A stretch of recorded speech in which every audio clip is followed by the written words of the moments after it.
안녕하세요. 담양입니다. 이번 시간에는 17세기 바로크 시대의 네덜란드 화가 렘브란트 반 레인의 일생과 작품에 대해 함께 나누고자 합니다. 렘브란트는 빛과 그림자를 이용해 사람들의 내면과 감정을 화면에 그대로 담아낸 화가였습니다. 그의 그림 속에는 단순한 얼굴이나 몸짓이 아니라 사람의 성격, 고민, 기쁨과 슬픔까지 느낄 수 있죠. 17세기 네덜란드는 유럽에서 경제와 무역이 가장 활발한 지역 중 하나였습니다.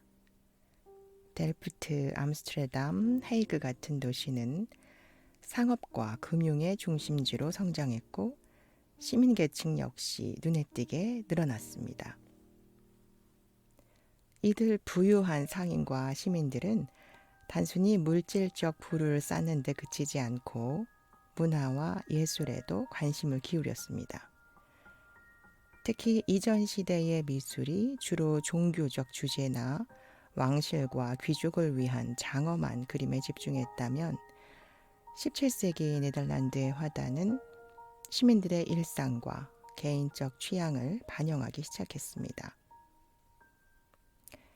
상인들은 자신과 가족, 친구, 그리고 생활 속 풍경을 담은 그림을 원했고 이를 통해 사회적 지위와 품위를 과시하기도 했습니다.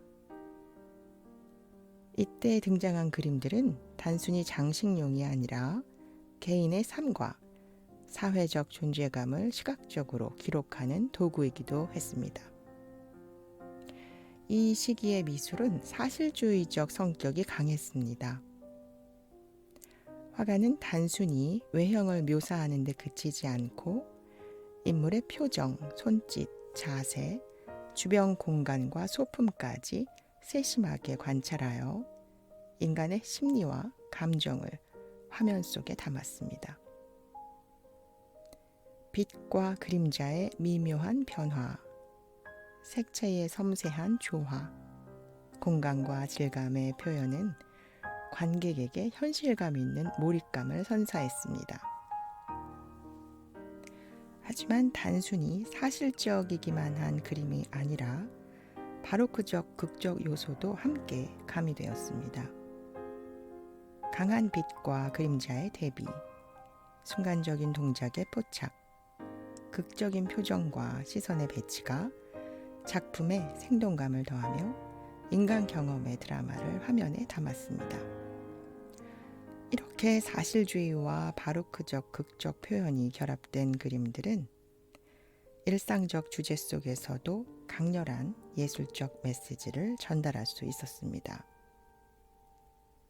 네덜란드 황금 시대 수많은 상인과 시민이 살던 시대 속에서 렘브란트는 그 시대 사람들의 모습과 일상, 그리고 역사와 성경 이야기를 인간적인 시선으로 재현했습니다. 그래서 그의 그림을 보면 단순한 그림이 아니라 삶의 이야기를 보는 느낌을 받을 수가 있습니다.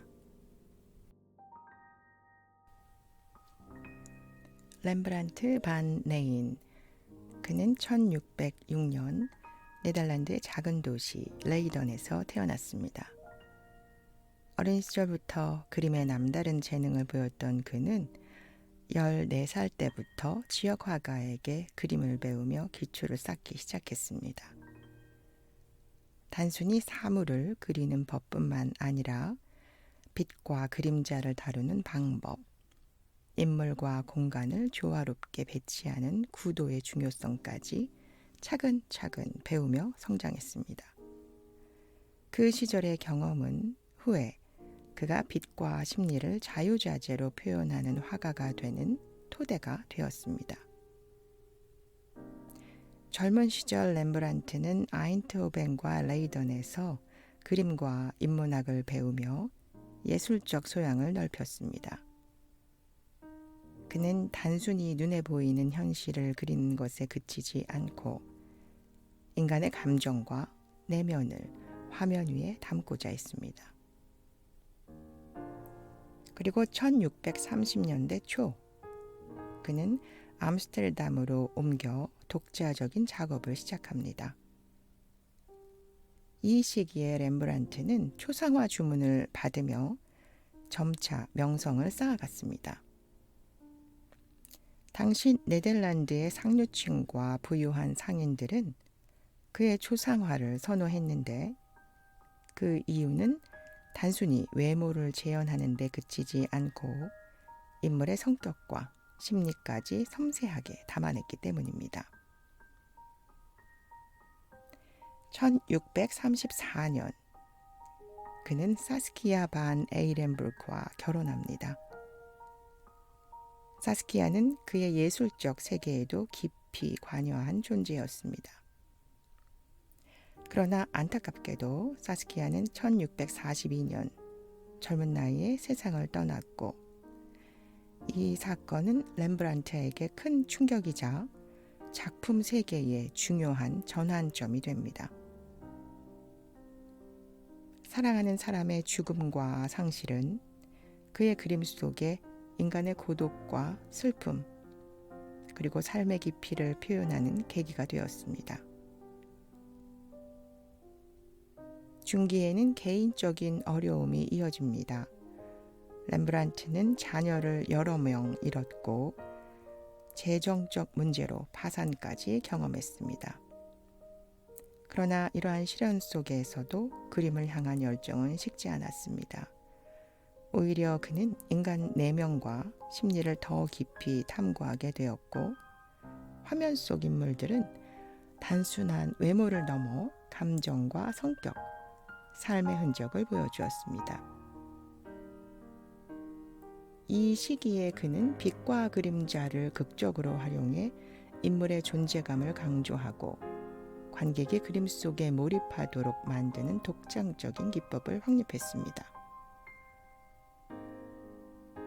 1660년대에도 렘브란트는 계속 그림을 그렸습니다. 경제적 어려움 속에서도 붓을 놓지 않고 인물의 표정과 손짓, 주변 공간 속 빛의 흐름까지 세밀하게 표현했습니다. 그의 화면 속에는 사람의 감정과 인생의 무게가 고스란히 담겨 있었고 보는 사람으로 하여금 깊은 공감을 불러일으켰습니다. 그리고 1669년 암스테르담에서 63세의 나이로 생을 마감합니다. 렘브란트 그림의 가장 두드러진 특징 중에 하나는 빛과 그림자의 극적 대비, 키아로스크로라는 기법입니다. 그의 캔버스 속에서는 인물의 손, 얼굴 혹은 특정 사물만 강하게 빛을 받아 마치 스포트라이트가 비치는 무대처럼 극적인 장면을 만들어냅니다. 이 기술은 관객의 시선을 자연스럽게 그림 속 핵심으로 이끌며 화면 전체에 긴장감과 깊이를 부여합니다. 대표적인 예가 1642년 작품 야경입니다. 한눈에 보기에는 군인들의 단순한 집합처럼 보이지만 빛과 그림자의 대비가 인물마다 각기 다른 존재감을 부여하고 순간의 드라마를 화면 속에 담아냅니다. 렘브란트가 이렇게 극적인 빛과 그림자의 표현을 발전시킨 데에는 몇 가지 배경과 계기가 있습니다. 첫 번째는 종교적 또는 인문적 배경인데요. 네덜란드 황금시대 당시 종교와 인간 중심의 사상이 혼합되어 있었습니다. 성경 이야기나 역사적 사건을 그릴 때 단순한 장식적 그림이 아니라 인간의 감정과 내면을 전달하고자 하는 경향이 있었습니다. 렘브란트는 이러한 종교적, 문화적 요구 속에서 인물의 심리와 드라마를 시각적으로 강조하려 했습니다. 두 번째는 개인적인 경험과 인간적인 고난이라 할 수 있습니다. 젊은 아내 사스키아의 조기 사망, 자녀의 상실, 재정적 어려움 등 개인적인 고통이 많았습니다. 그는 이러한 경험을 작품 속 인물과 감정 표현에 녹여내면서 단순한 외형 묘사보다 인간의 내면과 삶의 현실을 담는 쪽으로 방향을 잡았습니다. 세 번째는 이탈리아와 바로크 화풍의 영향이라고 할 수 있겠습니다. 초기에는 레이던과 주변 화가들에게 배웠지만 바로크 화풍과 카라바조식의 극적 조명과 대비를 접하게 되면서 빛과 그림자를 통해 감정을 극대화하는 방법을 실험했습니다. 특정 인물이나 사물만 빛을 받게 하고 배경은 어둡게 처리함으로써 관객의 시선을 자연스럽게 중심으로 유도하고 감정적 몰입을 높였습니다. 그의 또 다른 작품의 특징 중 하나는 초상화를 많이 그렸다는 점입니다. 그의 인물 초상화는 단순히 외모를 재현하는 데 그치지 않고 사람의 성격, 감정, 삶의 흔적을 화폭 위에 담으려 했습니다. 사스키아의 초상과 자화상 시리즈에서 볼 수 있듯이 그는 스스로를 수십 차례 모델로 삼으며 젊음에서 노년까지 심리적 변화와 삶의 굴곡을 기록했습니다. 관객은 그의 초상화를 통해 인물의 내적 세계와 감정을 직접 느낄 수 있습니다. 렘브란트가 이렇게 자화상을 많이 그린 데에는 몇 가지 중요한 이유가 있습니다. 단순히 자신의 얼굴을 좋아해서 그런 이유는 아니었습니다. 첫 번째는 자기 탐구와 성장의 기록을 위해서인데요. 렘브란트는 자화상을 통해 자신의 외모뿐 아니라 내면적 변화를 기록했습니다. 젊을 때는 자신감과 패기, 야망을 담았고 나이가 들수록 세월의 흔적, 고뇌, 삶의 무게까지 캔버스에 담았습니다. 이렇게 수십 년 동안 자신을 모델로 삼음으로써 자신의 성장과 변화를 시각적으로 남긴 것이지요. 그의 자화상은 연습용이기도 했습니다. 그는 빛과 그림자, 표정, 손의 자세, 질감 표현과 같은 여러 기법을 자화상을 통해 시험했습니다. 특히 빛과 그림자의 극적 대비를 실험하면서 자신의 얼굴을 이용해 다양한 효과를 시도한 것입니다. 세 번째 이유는 경제적인 이유입니다. 자화상은 판매용으로도 활용될 수 있었습니다. 당시에는 부유한 수집가들이 유명 화가의 초상을 구입하는 것이 유행이었고 렘브란트는 자신의 얼굴을 캔버스에 담아 수요를 창출하기도 했습니다. 네 번째 이유는 자기 표현과 예술적 자유를 위해서입니다. 자화상을 그리면서 렘브란트는 자신의 감정, 생각, 심리 상태를 솔직하게 표현할 수 있었습니다. 외부 모델을 쓸 때보다 훨씬 자유롭게 실험적으로 감정을 담을 수 있었죠. 마지막으로 네덜란드 황금 시대에는 초상화가 매우 중요했고 자신을 모델로 삼는 것은 화가의 명성을 알리는 방법 중 하나였습니다. 또한 당시 자화상은 단순한 외형 기록이 아니라 개인의 성격과 내면까지 보여주는 예술적 장치로 인식이 되었죠. 렘브란트는 또한 역사화와 성경화에서도 독보적이었습니다. 성경이나 역사적 사건을 소재로 작품을 그리면서 인물과 사건을 인간적이고 심리적으로 재현했습니다. 이를 통해 관객은 단순히 이야기를 보는 것이 아니라 인물의 고민과 긴장, 사건 속 감정을 직접 체험하게 됩니다. 예를 들어 돌 던지는 사도에서는 종교적 장면 속 인물들이 실제 인간처럼 느껴지며 당시 관객에게 강렬한 몰입감을 줍니다. 그의 후반기 작품에서는 일상 속 인물과 삶에도 주목했습니다.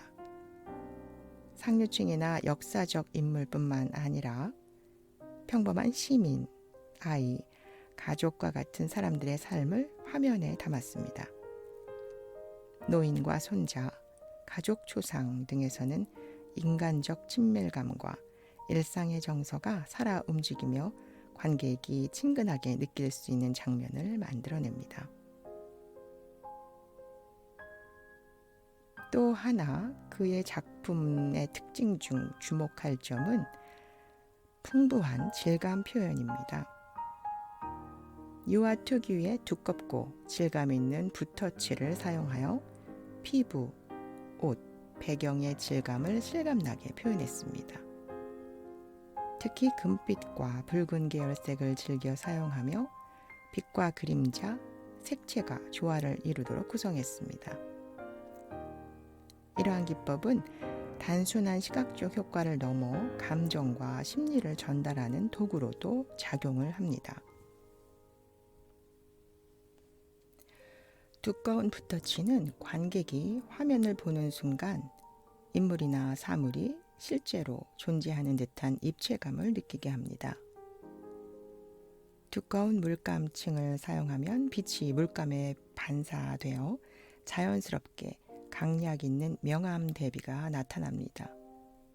이는 렘브란트 특유의 극적인 키아로스크로 효과와 연결되어 인물의 표정과 감정을 더욱 선명하게 드러냅니다. 단순히 사실적인 묘사보다 붓의 터치로 화가의 감정과 순간적 표현이 드러납니다. 예를 들어 손이나 옷의 주름, 얼굴의 표정에 강약을 주면서 인물의 내면적 심리와 존재감을 강조할 수 있습니다. 두껍게 칠한 붓터치는 화가가 그림을 그리는 과정과 시간, 호흡, 감정의 흔적을 화면 위에 남깁니다. 관객은 단순히 그림을 보는 것이 아니라 화가가 그 순간 느낀 감정과 시각적 판단까지 느낄 수 있습니다.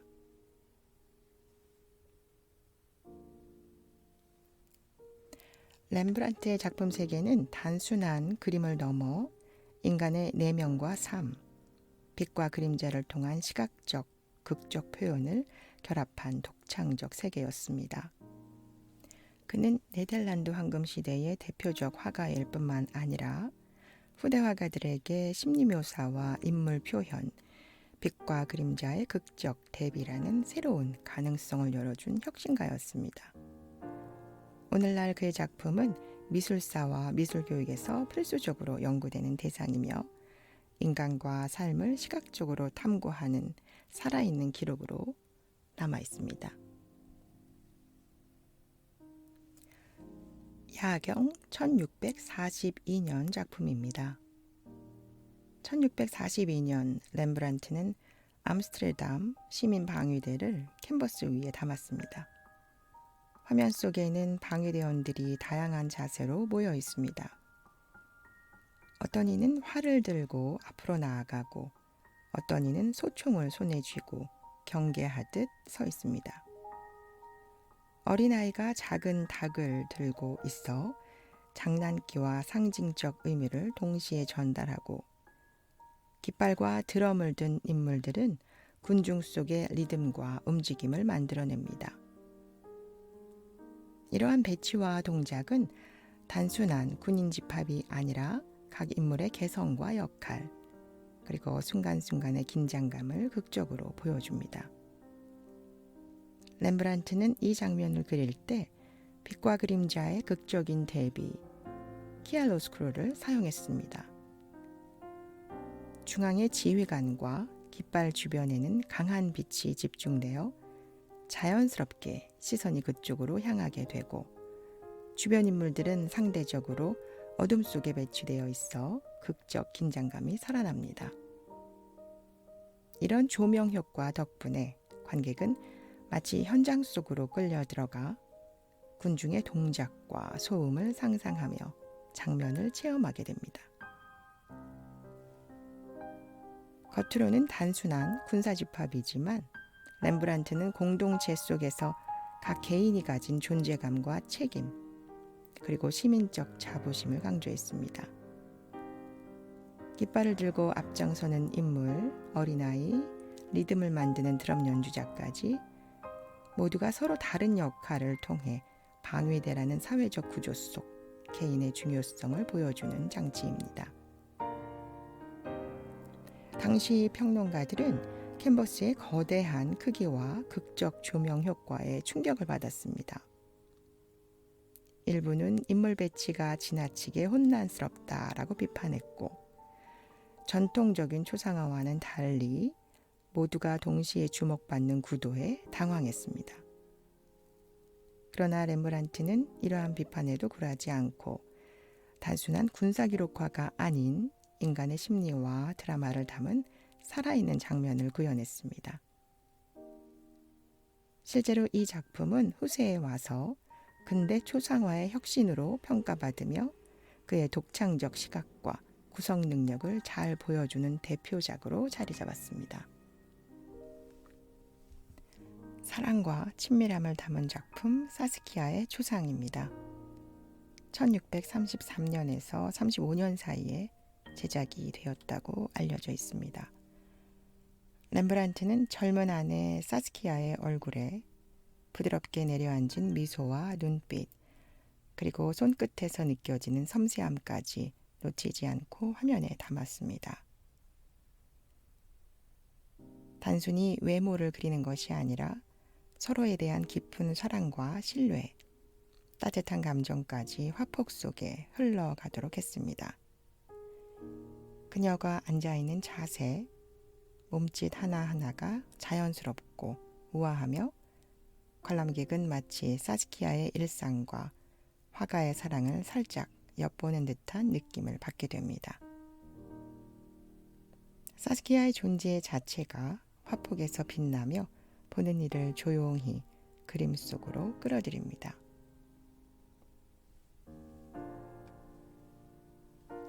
렘브란트는 스스로를 화폭 속에 자주 담았습니다.